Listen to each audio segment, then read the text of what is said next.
my skin.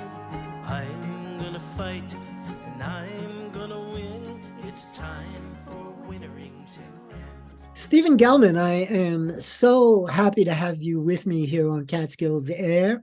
And I know that folks really don't know who you are. I know who you are, and we've met before, but talk a little bit about yourself so that folks can get an idea of how you got to where you are right now. Well, I live in Maryland. I've been here all my life, kind of just moved around within the state a bit. And I've been doing music full time for a living now for many years. It was something I really wanted to do, and I figured out a way to do it by I play during the day. I play in institutionalized settings, and in fact, I there was a DJ here on a show called Music Americana. His name was Dick Sari, and he back in the day he got me in touch with Mimi Farina in San Francisco. You know, this Yeah. years ago, long before she had passed away.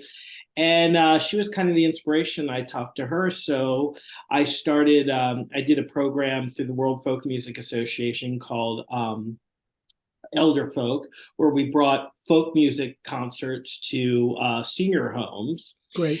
And it blossomed, and I was able to leave my day job and just do music full time by playing, you know, during the day in institutionalized settings like nursing homes and many hospitals and schools, Great. kids, you know. And take the idea was like, I remember Mimi said, like, bringing the music to the people who can't get out to the That's so great. music to them.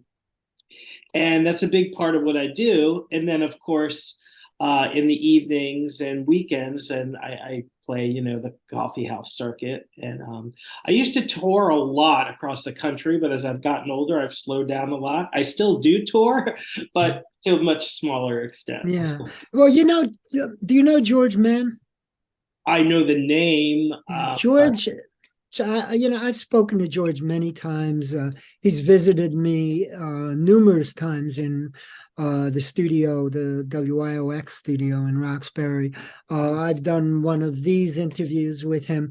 But George makes a living, and a very good living, from simply doing nursing homes and, senior residences. And he's always busy. And not only is it decent paying, if it's on a regular basis, but it makes you feel good to do things like that, and as George says, all you need are a bunch of songs, old time songs that people might recognize, and they're so happy to get that music from someone. So I'm glad that you're doing that. What did you do before you gave up your regular job? well, I first was working at NIH, but it became very clear to me that that was not the place for me as a creative type. I didn't have any of those specific skills, so I had very minimal, like, desk job that was kind of soul sucking. Mm. And I remember one day coming home saying, I need to find something where I can be creative. And I was just looking through the newspaper, and down the street, there's a nursing home, and they wanted someone in activities to plan activities for the residents. And I thought, now that's something I could do. Mm-hmm. And so I went to work in the nursing home as, you know, as an activities person. And it was there when, like, talking to the residents, they said, oh, you play music, you should play for us. And I didn't know what I would play for them. And I just started learning their songs over time. So all of that came to be. Like, you know, I was talking about Dick Sari earlier. So I was talking to him, and it all just came together at the same time, where it just blossomed. And then the home started sending my names out to other places. I didn't have to book gigs, they were all coming to me. And soon I had so many places to play I didn't have enough time. I left my day job and just was able to make music for a living. Yeah. That's so great. I'm so Yeah. happy for you Perfect. that you were able to do that. So you have a new album out, and let's talk about that, this new album. Well, it's called All You Need. I can't believe it, but it's my 10th album. I've made 10 albums. I Is don't know. I don't know where the time has gone. 10 albums? I know. You're not old enough to have 10 albums. And that's what everybody says to me. I think I'm older. I am older than I look. But this record, it's it was just joy, joy from beginning to end. The guy who mastered my last album got me in touch with, recommended me to Jim Robeson, who produced this record. And he's a Grammy winning artist. He's got Grammy awards all over his wall. He worked with Mary Chapin Carpenter, all these people. And he's like, I think you should go talk to him about recording your next record. And I'm like, I was a nervous wreck. So I called him up, and said, hey, Mike referred me to you. And he's like, yeah, he's like, why don't you come on over next week, play me these songs you've written, and we'll see. So I went over, I played him the batch of songs I wrote, which I wrote all during COVID. I'm sure that's not an original story you haven't already heard, probably, Artie. I'm sure you've talked to many artists who Everybody. say, so I wrote these songs during COVID. I took them to Jim, and he's like, yeah, there's something, I like these. He's like, let's do it. And from that first night I walked in, I was shaking. I was so nervous. But after that, it was just joy. He was wonderful to work with. He brought in amazing musicians, because he works exclusively with the Seldom Scene. So he brought in several members of the Seldom Scene to play on the record.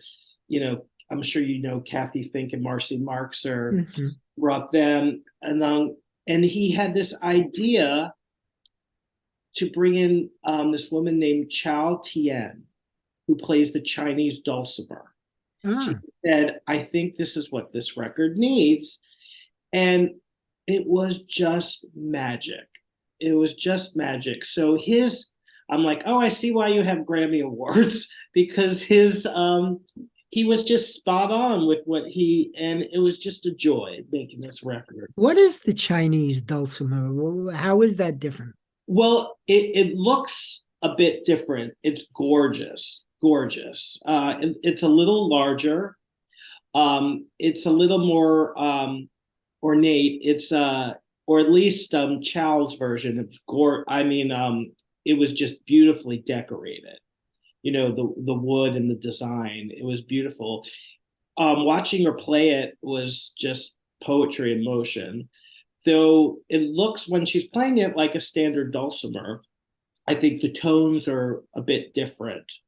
But I can't really speak too much more about it. All I know was it was just magic.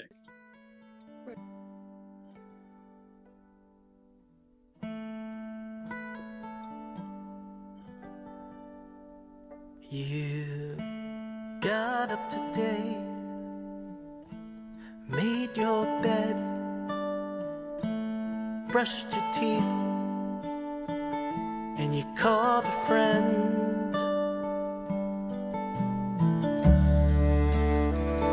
Little victories, little victories.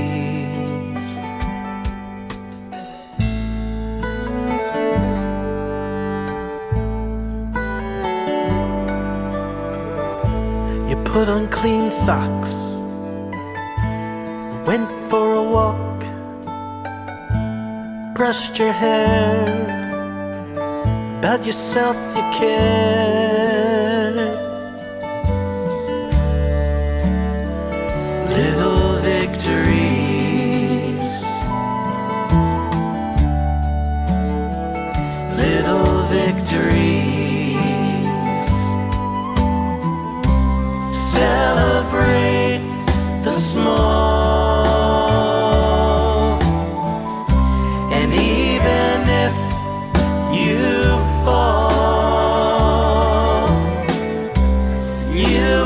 still be ahead.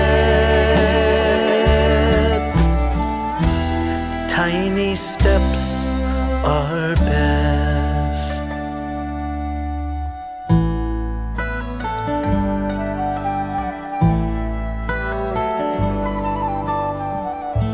You went to the store, bought some food, cooked a meal, your mood improved.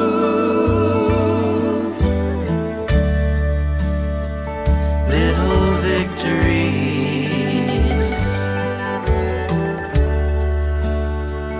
little victories.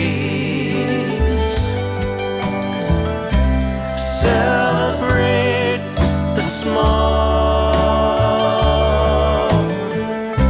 and even if you fall, you will still be ahead. Tiny steps are best.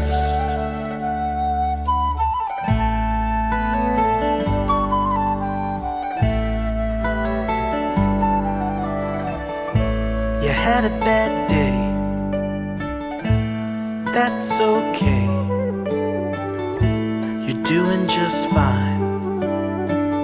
These things take time. These things take time. Celebrate the small, even if you fall, you will still be ahead. Tiny steps are best.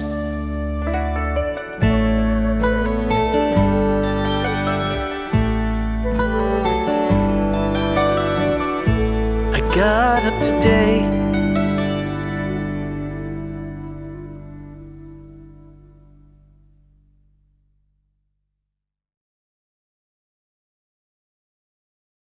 When did you get serious about doing music?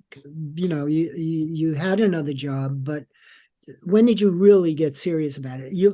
When did you learn the guitar, number one? Well, I started late with the guitar. So I was at the very end of high school.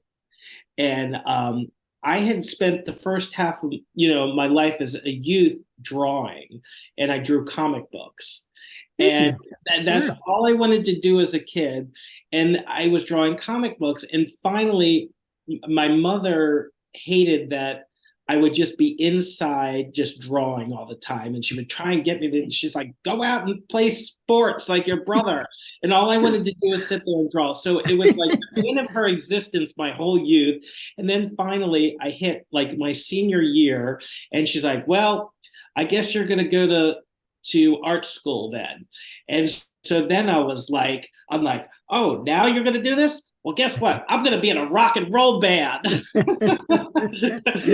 And I stopped drawing.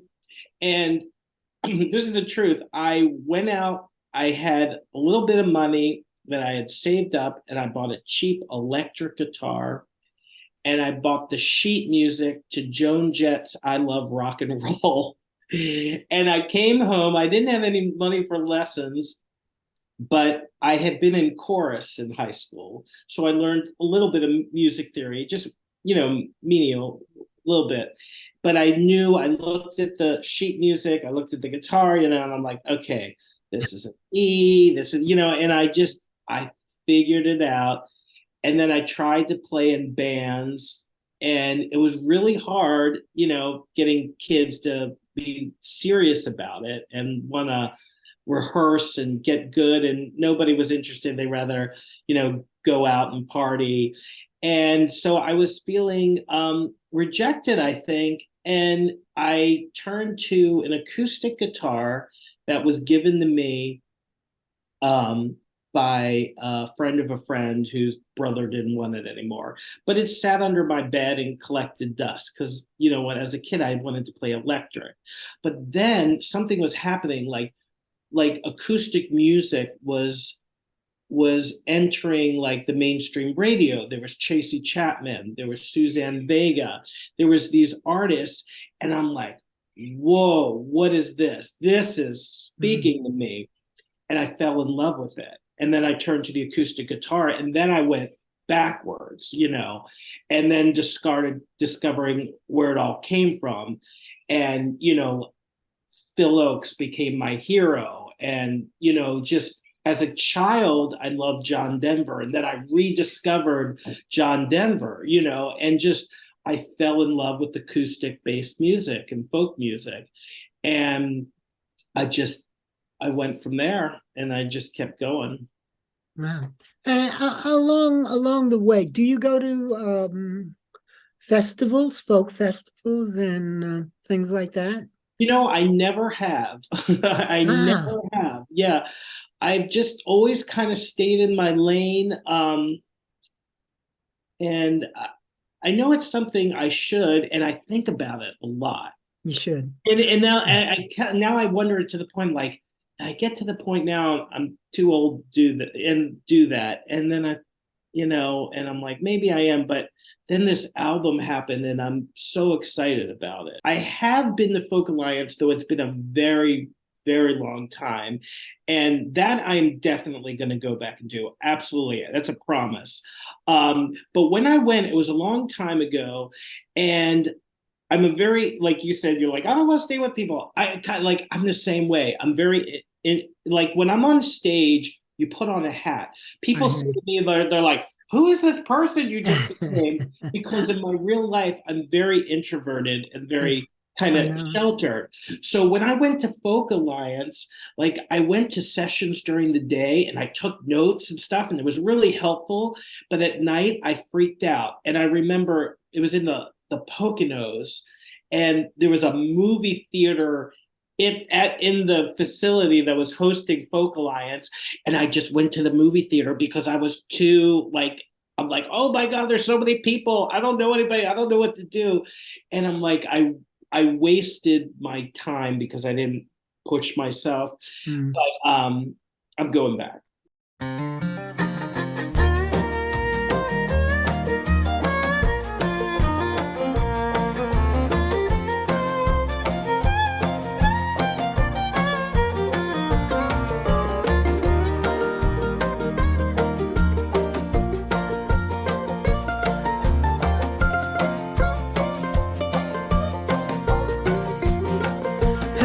This kid staring back at me, was I really that young and almost handsome? A blast from the past, here to remind me, photographic proof of a misspent youth. When did I get old? My story is now half told. I just want to sleep, watch TV and eat. My memory's gone. I can't remember the words to my own songs, but in my mind, I'm still 29.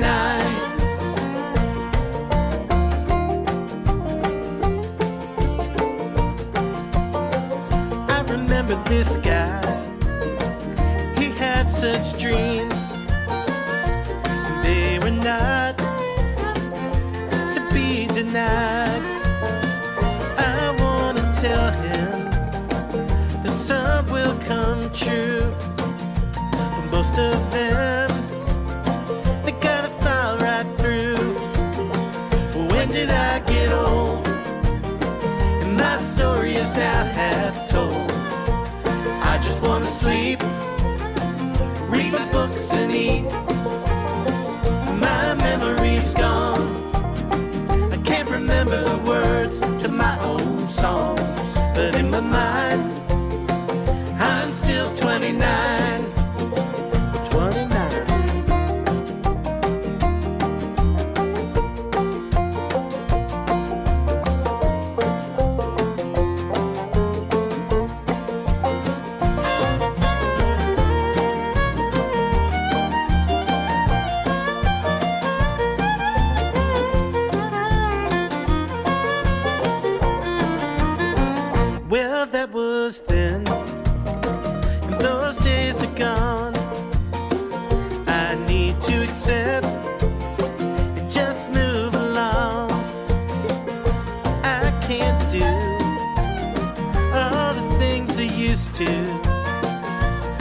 still try to be that guy. When did I get old? My story is now half told. I just want to sleep, play guitar and eat. My memory's gone. I can't remember the words to my own songs, but in my mind, I'm still 29. Yeah, in my mind, I'm still 29.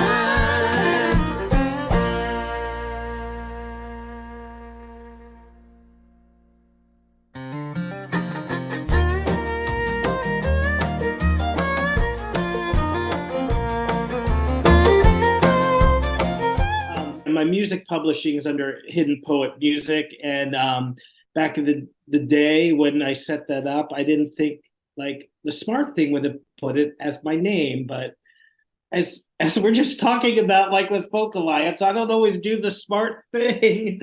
And so yeah, the website's hiddenpoet.com. Okay, great. Mhm. So if music wasn't what you do, you're doing this music thing full time now, right? Yes. So if that was not your career, what else would you be doing? Well, sometimes I miss drawing, which I did, like I said, up until senior year of high school. That's all I did. And sometimes I miss that. Um, but I do have another thing that snuck up on me during COVID, which is I wrote a novel. Did you? Yes. So I love, books, music, and animals are my three loves. Those are my three loves. Good for you. And they're all right there. There's not one that's above the other. And so I had always wanted to write a book, because I love to read, but there's just was never time. And then when I was out of work, just one day, I think I remember I was sitting in bed watching a talk show or something, and it was so bad, and I was just like, all right, I need to find something to do because this is not good, And I'm like, I always wanted to write a book, and I remember this, so I got out of bed, I made a cup of tea, and I sat down at the table with my computer, and I did that every single day until I wrote a novel. So I wrote a YA coming of age novel, and I'm trying to get a literary agent, and I have a few who are interested right now who are Great. so that's where I am. And the That's so novel, neat. yeah, and the novel's named after one of my songs called Somewhere and Nowhere. If you could open up a show for an artist, who would it be?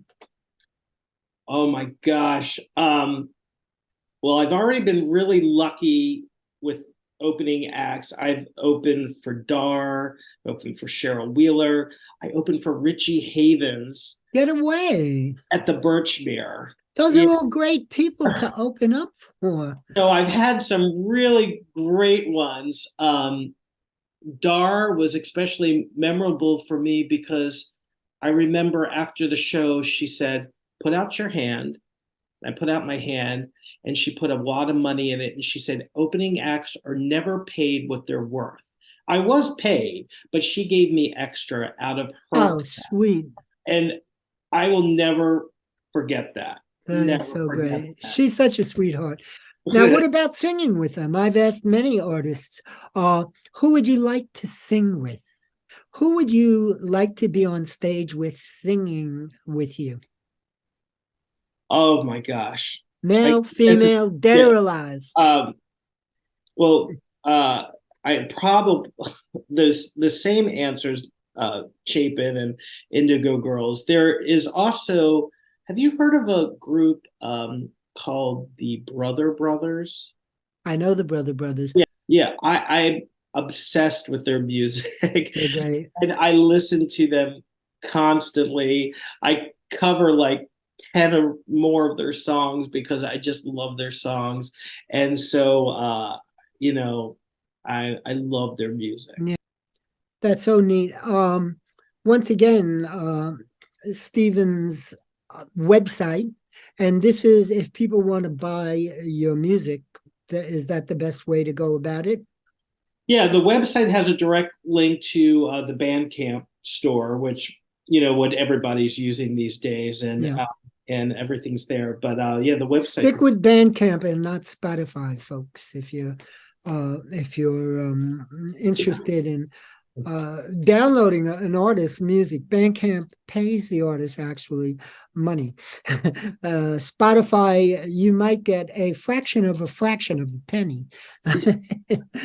So stick with Bandcamp. How many people don't know that? I know. I only learned it myself from Sarah Milanovic.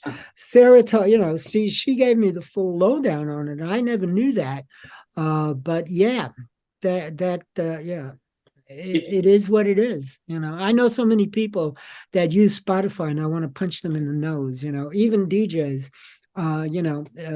they'll use Spotify and I say, you're ripping off the artist doing that.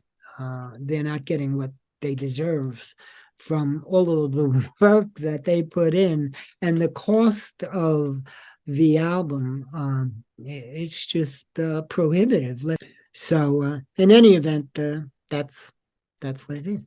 So let me say goodbye. Stephen Gellman, I am so thrilled that you were able to join with me today. And once again, Stephen's website is hiddenpoet.com. Hidden Poet.